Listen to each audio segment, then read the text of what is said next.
What kind of clubs are in the bag of a professional club fitter?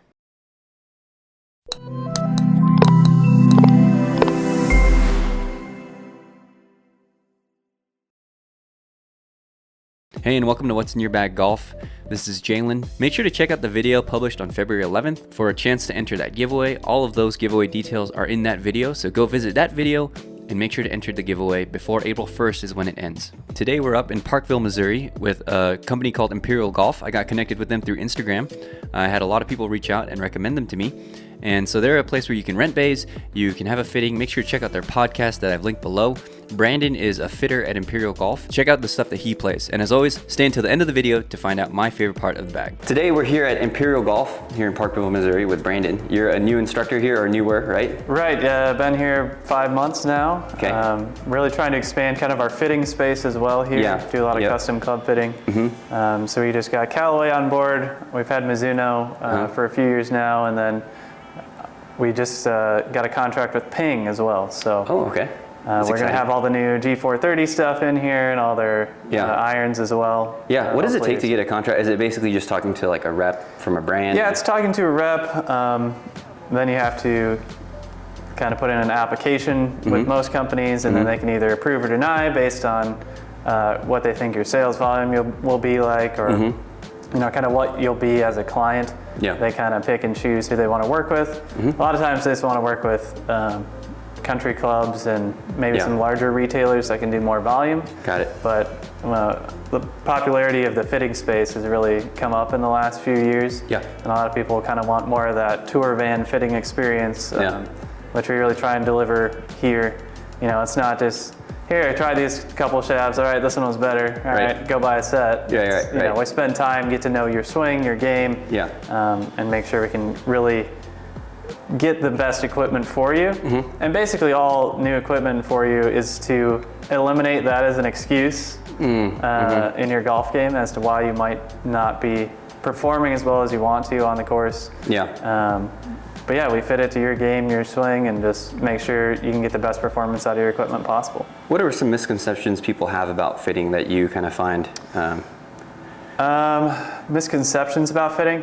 Well, yeah, that, you know, they've had that big box experience where, you know, try this, try this, try this. All right, this one was a little better. Yeah. Just go and buy it. But fitting, again, a lot of people, they just want one thing out of their fitting. It's like, I just want more distance. That's most common. I just want to hit it farther. Yeah.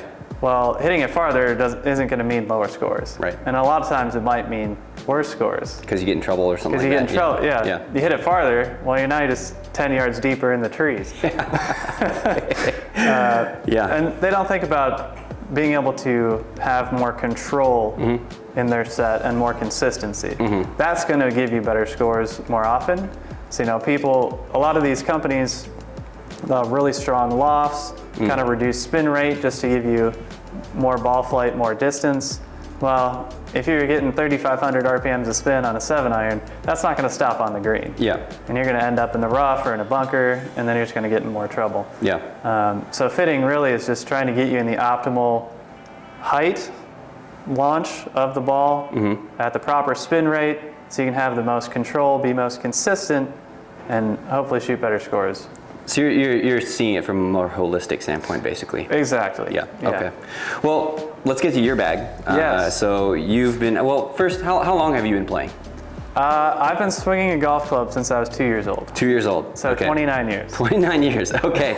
So quite a bit of experience. So your bag, what are you playing from the very top? What's your driver? So driver, I have a Mizuno club, and this is actually going to get replaced this year. Okay. It performs pretty well for me. It's an ST200. When I hit the middle of the face, it's fantastic. It's a little lower ball speed than maybe some of your newer technology. Okay. And that's probably why it's going to get replaced.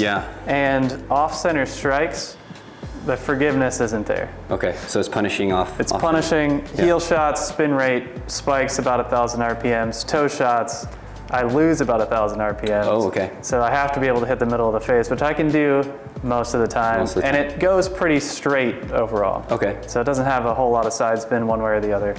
In your fitting, are you Do you have something that you're eyeing right now? Like, Yeah, so we talked to our ping rep just last week, and I was really impressed with the G430. okay.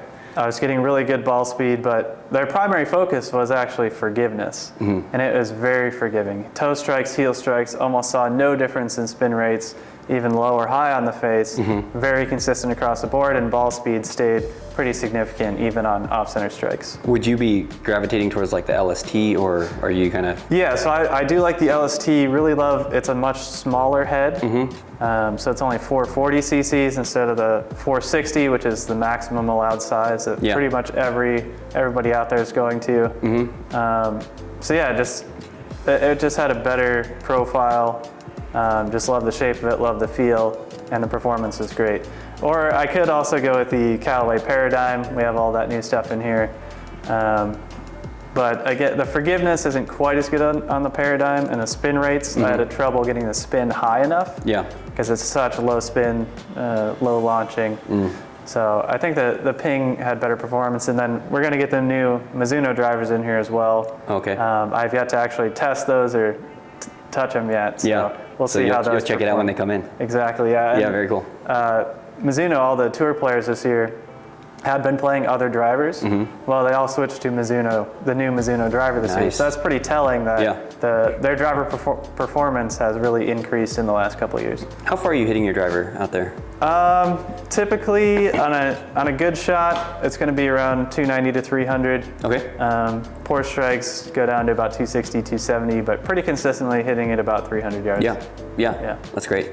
And so your second longest club, what is that? Yeah, so I have a 3-wood here, an old TaylorMade M5. I just got this a couple years ago. My uncle had one, and I borrowed it one round, and I hit probably the best 3-wood shot I've ever hit in my life. And just love the feel.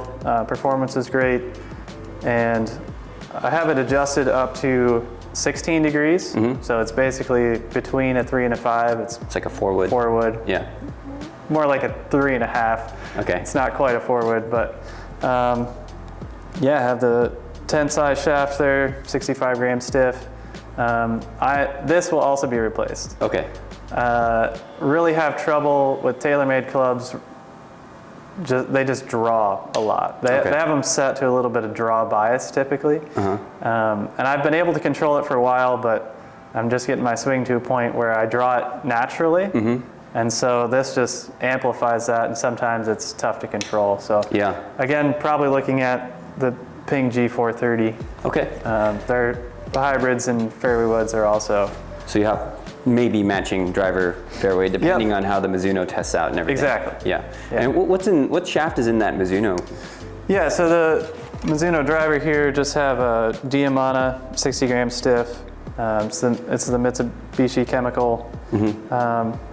I'd prefer a little bit lighter weight shafts in my driver. Yeah. Obviously they get a lot lighter than this, but they also get a lot heavier than that too. Yeah. I just like being able to feel the head a little more. You can just have a little more control, be able to know where the head position is throughout the swing, so you can get it squared up and hit straighter shots, hit it more in the middle. Yeah, awesome. And so is that your second longest club? Do you go straight into irons, or do you have I do go straight into irons. I am probably one of the few people out there that still carry a 3-iron. Okay, and that's the 3-iron from your set. That looks like It's not like a driving iron. It's not anything like that. No, it's still that same, muscle back design. Yeah. So we get into the Mizuno MP59s. Okay. You would think that they're pretty old. They are. 2011. They're classics. 2011. Yeah. But I've only had these for 3 years now. So I had my entire bag stolen out of my shed. Oh, that sucks. Yeah, a few years ago. So I really didn't have a whole lot of money, and I just went on eBay and I was like, what's good out there that I can afford? And I remember trying these. I was working at a PGA Tour Superstore back in Myrtle Beach in 2011. These came out, and when they came out, I mean, they were just amazing technology. Nothing felt like them, nothing looked like them. Yeah. And I haven't found anything to outperform these in the last 3 years. I've tested all the new irons. Just 2 weeks ago, I went to a place that had all the brands, all the shafts, went through a full fitting with them, And your old Mizuno's won out. well, they won. Couldn't find anything that performed better. So it doesn't have to be new to perform well. Yeah, it just has to fit you. It just has to fit you, and obviously new technology can help. But yeah, if something performs, I was just seeing the other day, Freddie Couples. He was testing out new shafts for his old Callaway FTI. Yeah, the square one. Yeah. I mean, that thing is like 15 years old, and he still crazy. plays it. And he just puts a new shaft in the head. That's crazy. Yeah. That's awesome. And so what shafts are those? So that goes from 3 to pitching wedge, is that? Yeah, 3 down to pitching wedge. I just have Dynamic Gold S300s. Okay. And I will say that when you do get fit for a club, like shaft is about 70% of it. Really? Shaft is probably the most important thing. More than because head. all shafts bend differently, and it's all about how you swing too. You know, if you have a really quick tempo, you can put more load on the shaft. It's going to flex more. Yeah. Which means it's going to kick more. But it's just finding the shaft that kicks at the right time, bends the right way to fit your swing. And then the head can affect your spin rates, launch angle, stuff like that to just really fine tune where you need to be in your game. But yeah, so I will say this 3-iron, probably my favorite club to hit. Really? Yeah. You would think, long iron, difficult to hit. It is, but I just love pulling it out on a tee on a mid-range par 4 or par something 4s like that. or hitting it into par 5s. Yeah. I will say if I do get a new set of irons, probably next year I'm going to wear these out and have to upgrade, but I think I'll go to a hybrid instead of a 3-iron. Oh, really? Just because of, I'm hoping to play a little bit of competition golf. Yeah. And it's going to be longer courses, so some of those long par 4s, if I hit it in the rough off the tee, say, this doesn't work so well with the 3-iron, to cut through the rough. Yeah. So maybe a hybrid to just get a little higher launch, a little easier out of the rough. Yeah. So you basically can play 3-iron off the tee, off the deck, basically anywhere. Just kind of. Yeah. Absolutely. Yeah. So that's your favorite club. Favorite club, easily. And usually hit this probably about 240. Oh, that's pretty good. 235. And then it rolls out probably to 250, 260 if you're off the tee. It maxes out about 250, yeah. Okay. I still get pretty good spin on it, so it does stop So it can hold quickly. greens and stuff like that. I can hold greens if I need to. I can hit it high, I can hit it low, hit stingers. Do you have a memorable shot like, hey, I hit this 3-iron, this far, put it 2 feet to the hole, something like that, Not with that 3-iron, no. I had a 3 hybrid that, so I used to work at a country club out in eastern Iowa, and there's the John Deere Classic. So we had reciprocity with TPC Deere Run. Okay. And so I went out the Monday after the John Deere Classic. I went and watched the John Deere Classic Sunday. It was the one where Jordan Spieth bladed it out of a bunker. And then and put it in the hole. To make the playoff. Right. And then eventually win and make it. And that was his first Open championship too, because that qualified him for that. So I was there at the 18th green when he bladed it into the hole. But yeah, then I went out and played the next day. And then hole number. From the tour tees? Yeah, so they still had Sunday pin locations. It was still tournament conditions. Just set up. They had the pro tees out there because all the staff basically took the day off other than one guy in the clubhouse. But yeah, we went out there and played, and then hole number 13, 236-yard par 3, and I lipped out. Oh my gosh. With my hybrid. So that was probably my most memorable shot. I've never had a hole in one. Hit the hole or the flagstick 7 times, but never had one drop. Oh, and that's the closest I've come. I just saw it, landed about 10 feet short, saw it tracking, and saw it horseshoe right around the hole, ended up about 3 inches off the edge. But well, I hope 2023 is your first hole in one. I hope so too. I'll probably be playing more than I have ever before, so. Okay. I'm gonna trying as much as I can to just get my golf game in a really good spot. Well, hopefully, if you change out all your bag and we have you on the channel, maybe the next time you can tell us about your hole-in-one. Let's just hope that. Okay, cool. We can hope for that. Awesome. Yeah. So you go from 3-iron, pitching wedge, and then you have wedges, right? I do. So, and also all my irons are traditional lofts. Okay. So a lot of 7-iron 34. 7-iron 34. Yeah. So a lot of times now you'll see in some of the new Mizuno stuff we have here. It's like 32. 7-irons are or even 29. 30. Oh, wow. Some down to even 27. Wow. And they just change where the weight is to get it more underneath the ball, so the ball still launches as high as you know the old traditional used to. Yeah. And you can get a little more ball speed that way too. Yeah. But something like you doesn't need that extra distance. Exactly. Right? Yeah, I can generate enough speed on my own. I'm more worried about how the ball is going to react when it hits the green.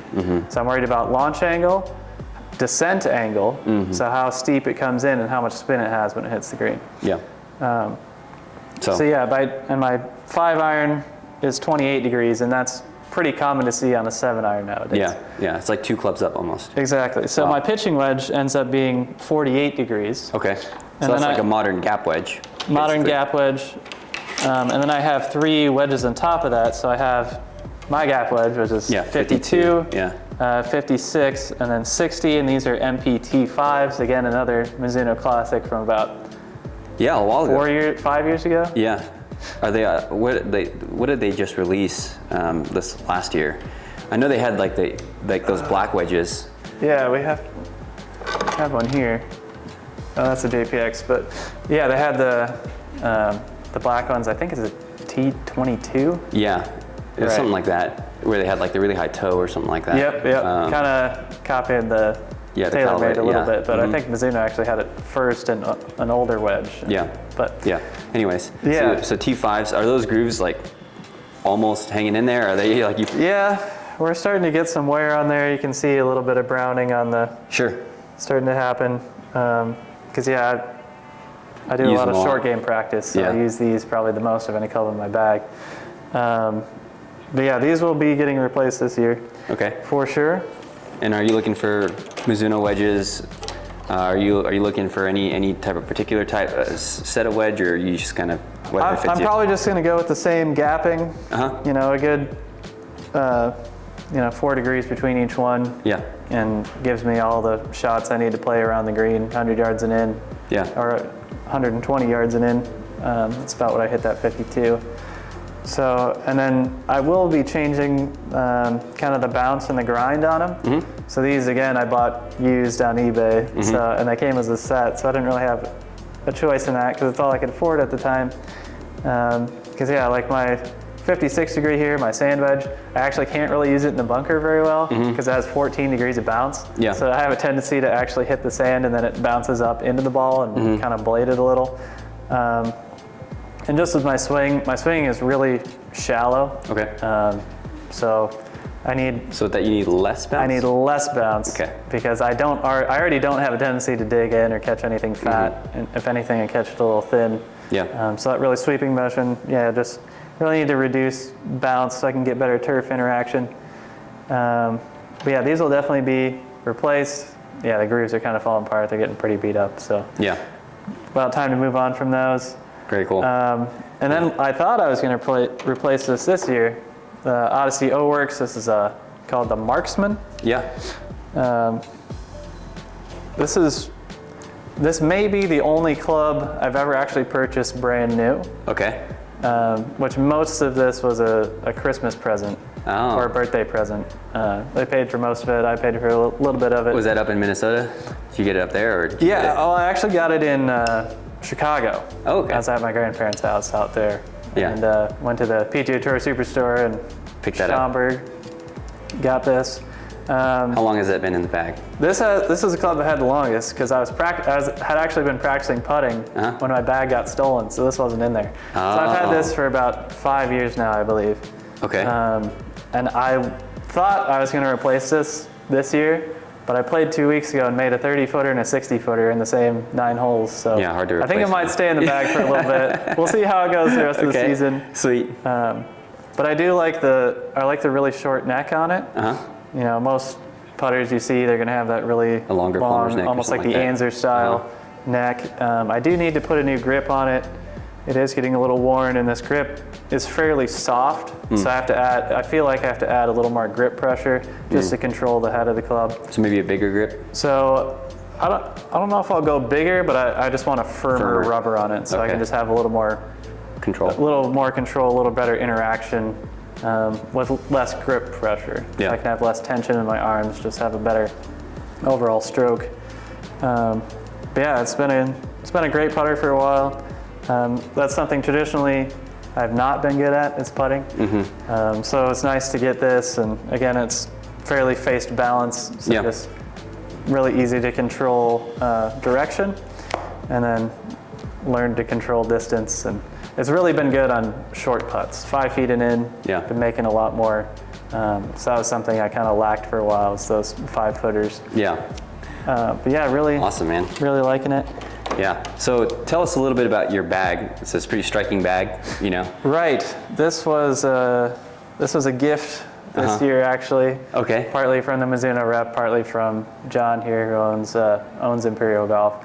Just kind of coming on as a new hire and helping them out, because they were just getting so overwhelmed with new clients and just trying to do the fitting and everything.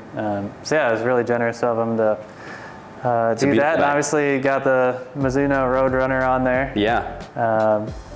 It looks sweet. It looks sweet. I was a little nervous about the white, because it's going to be difficult to keep. Have you gotten to take it out? Is it gonna? Do you think it's gonna stay okay white? Yeah, and I'll just, because it looks brand new. It is basically brand new. Yeah, it looks It's sweet. A few months old, and it's been winter, so I haven't taken it out.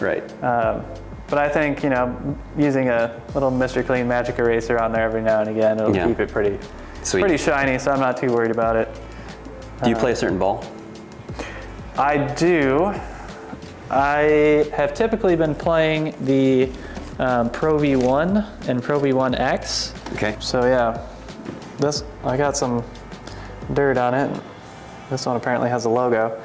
But I'm actually going to be switching golf balls this year. Okay. So with my swing getting shallower and everything like that, my driver, I can't generate enough spin on this golf ball. And golf ball is really important for spin rate and control. And then with my irons, I generate too much spin. I was doing some testing the other day, and my 7-iron, I was getting over 8,000 RPMs of backspin on this. Oh wow! So I launched it fairly high with traditional lofts to begin with, and it was just going straight up in the air. So especially in the Midwest, it's windy too. Exactly. Yeah. So yeah, just hoping to get a little less spin with my irons, a little more spin with my driver. So I'm going to be doing some golf ball testing here. I've done some with the Vice Pro Plus, and that seemed to perform a little bit better. So possibly switching to that one. I have a few others to test. We got some prototypes from Mizuno that I don't know if I can show you from the RB yet. The new RB Tours, basically. Sweet. Those have a little bit, quite a bit harder cover. So feel around the greens isn't quite as good, but it did have a little better performance overall with the rest of the set. So we'll see where I end up, trying to find a balance between the two. And I mean, that's something that a lot of people overlook, is the ball. How much the ball can affect performance. I would say a majority of pros, they'll actually pick a golf ball first. Really? And based on its performance characteristics, and then fit the rest of their bag to with the golf ball that they're going to be using. That's fascinating. Yeah. Very cool. It's an interesting way to do it, and I think a lot more amateurs would benefit from, people just say, it's just a golf ball. Right. I'm going to lose it anyway. Well, it's like, you may not if you have the right one. So it's definitely something worth looking into. Very cool. Well, thanks for being on the channel, Brandon. I really appreciate your a wealth of information. So that's really cool. So yeah, thank you. You're welcome. All right, perfect. Thanks for watching until the end. My favorite part of Brandon's bag has to be his irons. I am a really big fan of Mizuno irons. I play them myself. When I do a what's in the bag video for myself, I'll show you what kind of Mizuno irons I play. But the tagline, nothing feels like a Mizuno, I think that's true. I've loved playing my Mizuno irons, so I love his Mizuno irons, and I especially love the fact that they're classic Mizuno irons. They're not like the MP223 or the MP221s or the MP18s that are more recent. They're like classic Mizuno irons. And I love a good classic golf club, especially one that is in the bag of a highly skilled golfer like Brandon. So thanks for watching the video. Go and enter the giveaway on the video that I published on February 11th. And if you haven't, please like and subscribe for more golf content.